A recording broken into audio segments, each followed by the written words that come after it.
ఈ రోజు ఎంత అందముగా ఉన్నావో తెలుసా? ఎలా ఉన్నానేమిటి చెప్పమందువా?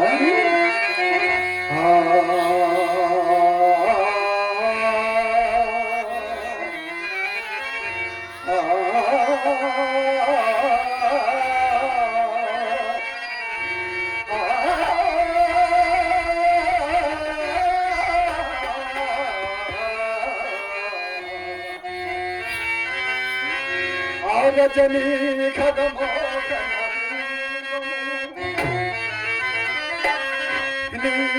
నీలగుమోములు మోలులటే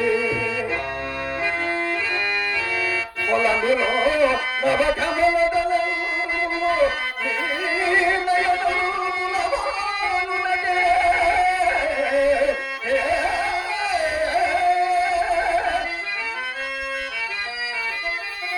నచట చూసిన నచట వేచిన నీరు పదే కనిపించున్నది.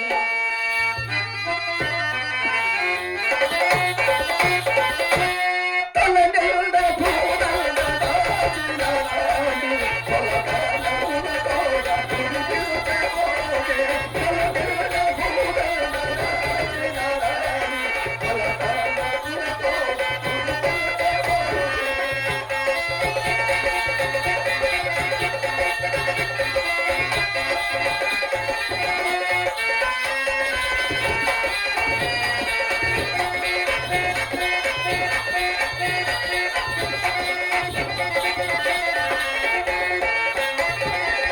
పూలవానలు కురియు బయలువా వదిలేకులలో నా సొగసు వాడాలి.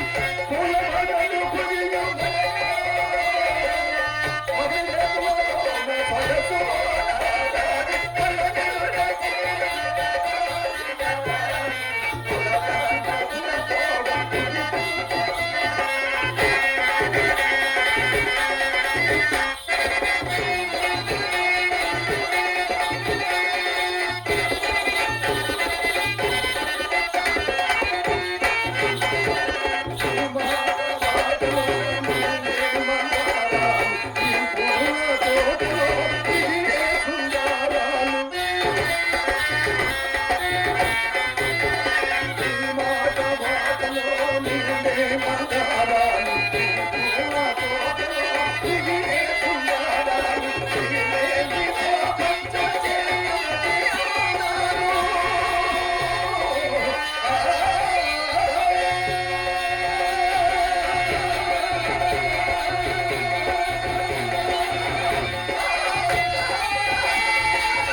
ఈ పూట పూర్తిగా వస్తామైనా ఏమిటో కథ. ఈ పట్టవాళ్ళ పిల్లలు కొత్త వారు ఒకటి తగిలితేను ముస్తాబే కూర్చున్నా తెలిసిందా? వచ్చినదా కోపం? అవునులేండి, ఎవరి మాటలు వారికి ఇంపుగానే ఉండను. ఈ పూట ఎవరో తప్పక పైకమిచ్చదరని నమ్మకంగా చెప్పిపోయినారు. కావున ఎటులైనా మా అమ్మనోరు కట్టవచ్చును కదా అని మహా సంతోషంతో ముస్తాబే కూర్చున్నందుకు కలిగిన ఫలితమే. అయినా అది ఏ పాపమో గాని మీ మగవారు మా ఆడువారిని అసలు నమ్మనే నమ్మరు. ఎందుచేత ఏ చెడ్డాడు నిన్ను నమ్మని వాడు నిర్మూలమైపోదు. ఏదో హాస్యముల కన్నా మాట హాస్యమట హాస్యం. హాస్యములు కూడా హద్దు పద్దు ఉండనక్కర్లేదా? వడలమండు హాస్యమా చెప్పండి. పోనిమ్ము పొరపాటే కానీ ఆ సుబ్బిశెట్టి ఎందుకు వచ్చాడు?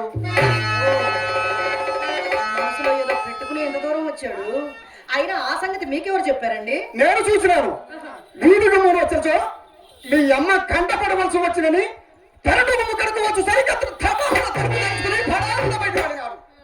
ఆ పాటు నన్ను చూసి అతను చూసి నేను తెల్లబోయినాము. అంతటా అతను అనుమానం కలిగినామోనని నేనేమి చేసినాను తెలుసా? ఏమి చేస్తున్నానా కొంత దూరం కోడిగమలాడుచు వెంట వెళ్ళినాను. ఏమండి ఎలాగో కోడిగమలాడుచు కొంత దూరం వెంట వెళ్ళి సాగనింపి మరి వచ్చారుగా, మరి ఎందులో కేతించదు సుబ్బారావు గారు అని మీరే అడగలేకపోయారు ఏమిటి? అడిగినాను. ఏం చెప్పాడు? మేడము కొరకు వచ్చినాను అని చెప్పినాను. చెప్పినాడు కదా, మీ సందేహం ఏమిటి? నా సందేహమా? చెప్పినాను. తమరు కోపగించుకున్నావు కదా. అలే వారే, నాకెందుకండి కోపం? అయినా నా ఏదైనా దోషం లేని కదా. అది అదే మాట ఇప్పుడు చెప్పుతున్నాను వినుము. చెప్పండి.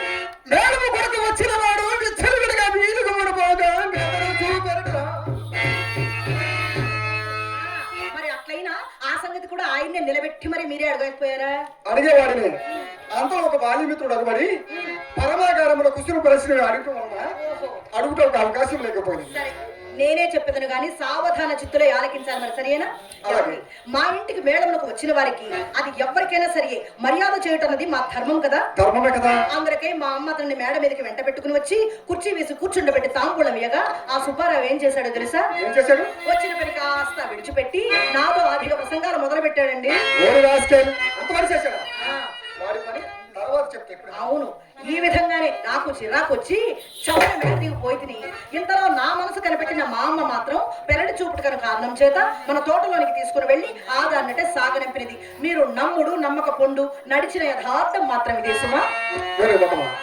నీ మాట వేదముగా నేను ఎప్పుడు నమ్మలేదు. నీవు నాతో ఎన్నడూ నలుసంత అబద్ధమాడవనే నా నమ్మకము. నీ తోడనే కాదు, ఎవ్వరి తోడను నలుసంతబద్ధమైన ఆడను. అసలు చింతామణి ఈ కులంలో పుట్టవలసినది కానే కాదని పిన్నల మొదలు పెద్దల వరకు శ్లాఘించుటకు ఇది ఒక కారణం కూడాను. ఎవరి మాటలు ఎలా నేను మాత్రమే నిన్ను శ్లాఘించలేదు. చింతామణి